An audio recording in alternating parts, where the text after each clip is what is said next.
Apa kabar warga kerajaan? Tetap diberkati Tuhan.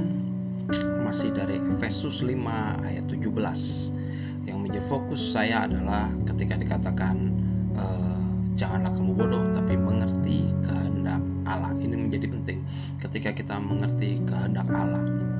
Karena gini, ada banyak kali orang berdoa meminta Tuhan melakukan sesuatu. Iman kita kemudian terbiasa dengan kita meminta, lalu Tuhan menjawab, lalu Tuhan melakukan apa yang menjadi kehendak kita. Kita terbiasa dengan pola-pola seperti itu, sehingga akhirnya kita tidak belajar untuk mengerti apa yang menjadi kehendak Allah.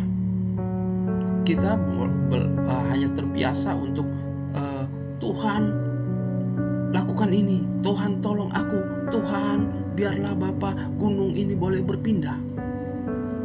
Dan itu menjadi iman kita, iman yang mendemonstrasikan kuasa. Padahal nggak seperti itu. Tidak selalu iman berbentuk demonstrasi kuasa. Ketika kita mengerti kehendak Allah, kita akan melakukan apa yang menjadi tujuan Allah. Dan sebenarnya itu yang menjadi kehendak Allah. Kita melakukan apa yang menjadi kehendaknya. Kalau tidak, kita akan disebut bodoh. Kenapa? Karena ketika kita hanya mau melakukan apa yang menjadi kehendak kita, berarti kita hanya menjadi bayi-bayi rohani.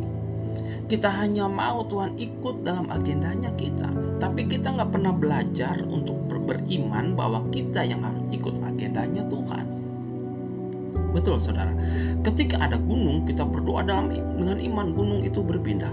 Tapi sekalipun gunung itu tidak berpindah, tapi kita tahu itu atas kehendak Allah, maka kita berdoa bukan untuk gunung itu berpindah, tapi supaya saya diubahkan.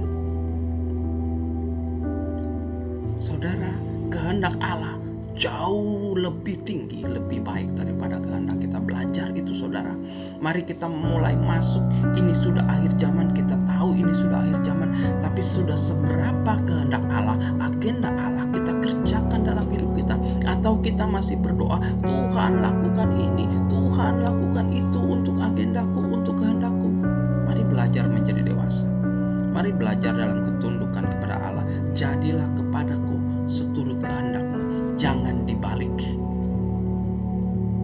Itu iman yang membentuk kita menjadi karakter yang rendah hati, karakter seperti Kristus. Tidak harus iman itu berbentuk demonstrasi, perubahan luar, perubahan yang di dalam.